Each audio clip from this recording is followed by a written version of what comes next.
Nobel প্রাইজের জন্য নাকি তার সাথে আমার সাথে কারো দ্বন্দ্ব নেই। আর আমি জীবনেও নোবেল প্রাইজের জন্য আমার কোনো আকাঙ্ক্ষাও নাই, কারণ আমার লবিস্ট রাখার মতো টাকাও নেই, পয়সাও নেই, আর আমি কখনো এটা চাইনি। হ্যাঁ, পার্বত্য চাপ শান্তি চুক্তি হওয়ার পরে শুধু আমার দেশ না, দেশে বিদেশে অনেক নোবেল আমার জন্য লিখেছে।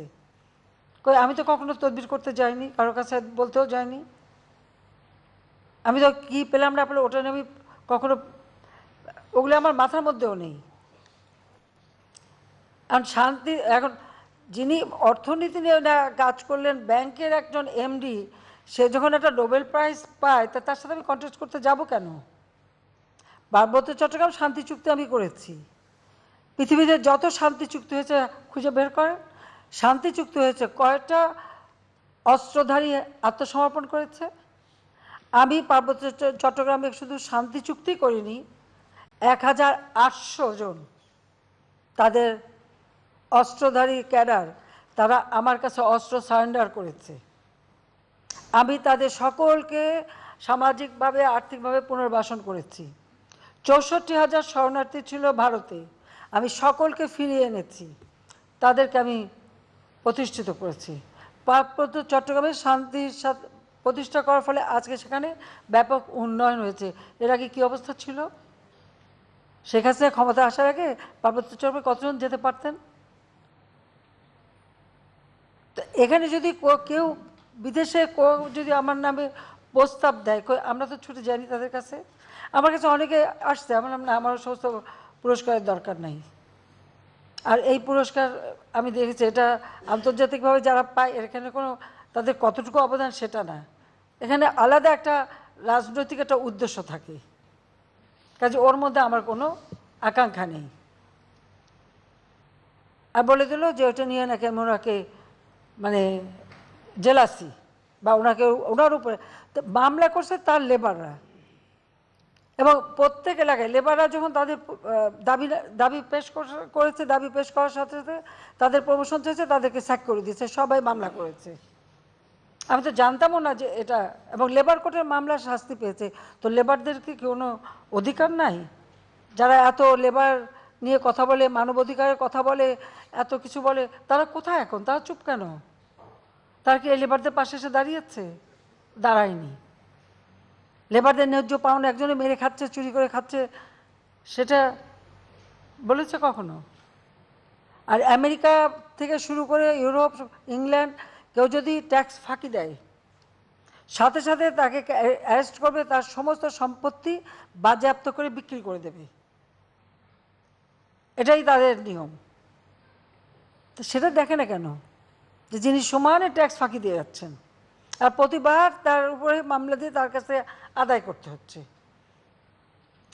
যারা লিখেছেন তারা এই অনুসন্ধানটা একটু করুক। এবার আরও অনেক বিষয় আছে, আমি সব বলতে চাই না, আমি এটা বলতেও চাইনি কখনো। পলিটিক্যাল পার্টি করতে গেছিল সেটাও লিখেছে। যখন সেই 2007 সাল, তখন রাজনৈতিক দল করতে গেল, তাহলে ব্যর্থ হলো কেন? রাজনৈতিক দল করতে পারলো না কেন? সে যদি গ্রামের মানুষকে এত কিছু দিয়ে থাকে, তো সেই মানুষগুলো তো তার জন্য ঝাঁপিয়ে আসবে না? আসেনি কেন? কারণ সুদের চাপে তারা মৃতপ্রায় ছিল, অস্বস্তিকর, তারা সেই জন্য তাকে কেউ সাড়া দেয়নি। সেখানে সে ব্যর্থ হয়েছে, তা সে দায়িত্ব কি আমার? আমি তো তখন জেলে। আমাকে অ্যারেস্ট করার পরে তিনি তো কেয়ারটেকার সরকার এবং প্রেসিডেন্টকে AA+ দিয়ে আসছে। আমার বিরুদ্ধে তো একটার পর একটা মামলা। আমি তো বলছি, আমি যখন বিদেশে আমার বিরুদ্ধে খুনের মামলা দেওয়া হয়েছিল, যখন আমি শুনছি আমার বিরুদ্ধে মামলা, ওয়ারেন্ট, আমি বলছি আমি এখনই দেশে ফিরে যাব, এবং আমি মামলা মোকদ্দমা, তখন আমাকে দেশে আসতে দেবে না। আমি তো জোর করে এসেছি। আমার সাথে তো এই তুলনা করা যায় না। তিনি একটা ব্যবসায়ী, যে তার কথা বেঁচে খায়। এখন আরেকটা প্রশ্ন আমার, আমি কখনো কিছু বলিনি এ পর্যন্ত, এই যে বিদেশে বিদেশে এত বিনিয়োগ করে বেরিয়েছে, টাকাটা কোত্থেকে আসছে? কার টাকা? কিভাবে কামাই করেছে এই টাকাটা? এটা বিনিয়োগ কীভাবে হলো? সে প্রশ্নটা কি কেউ করেছে কখনো? কাদের টাকা? সে জবাবটা দিক। একটা সরকারি চাকরি মানে একটা সংবিধিবদ্ধ সংস্থায় চাকরি করার অত অবস্থায় সে বাইরে বিদেশে ব্যবসা করে, আমাদের আইন কি বলে? তারপর তাকে সবাই মিলেই মানে আমরা তুলেছি, এটা ঠিক। তা এখন সব কিছু দোষ আমার, কারণ আজকে সব থেকে বেশি যাকে আমি দিলাম তার গ্রামীণ ব্যাংক যখন অচল হয়ে গেছে, সম্পূর্ণ গ্রামীণ ব্যাংক শেষ হয়ে যাচ্ছে, সেই 96, 97 সাল, 98 সাল, 98, 79 সাল, ওই 98, 79 সেই সময় 89 মানে কত, হ্যাঁ 99, 98, 99 সাল, এই 98, 99 সাল যখন আমার বন্যা, 3 মাস ধরে বন্যাতে আমরা সেই পর্যদস্ত অবস্থা, কিভাবে মানুষকে বাঁচাবো সেই সে ব্যস্ত। সেই সময় গ্রামীণ ব্যাংক বসে যায়, তখন যদি 400 কোটি টাকা দিয়ে ব্যাংক আমি রক্ষা করে দিয়েছি, এটুকু কৃতজ্ঞতা তো মানুষের থাকা দরকার। আর তাকে যে টেলিনরের সাথে পার্টনারশিপে যে ব্যবসাটা আমি দিলাম, ফোনে আমাকে বললো গ্রামের মেয়েদেরকে ফোন দেবে, সেই ফোন দিয়ে মেয়েরা অর্থ উপার্জন করবে। কয়টা আমি অর্থ উপার্জন করতে পেরেছি?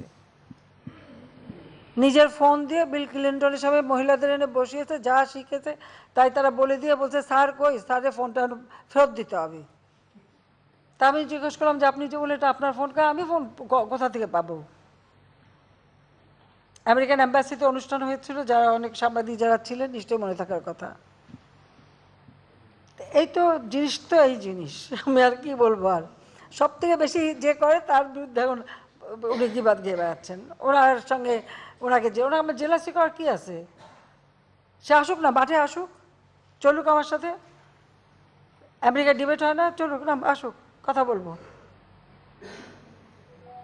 সব থেকে বেশি আজকে আর্থিক সুবিধা থেকে সব কিছু পেয়েছে তো আমার হাত থেকে। ওয়াশিংটনে তার মাইক্রো ক্রেডিটে কেউ অংশগ্রহণ করে না, আমি গেছি সেখানে, হিলারি ক্লিন্টন এসছে, কুইন সোফি এসছে, হ্যাঁ আমরা তাকে খুবই প্রমোট করেছি, এটা ঠিক। এখন তার কথাটা হচ্ছে উপকারীরা বাঘে খাক, যাতে উপকারটা স্বীকার করতে না হয়।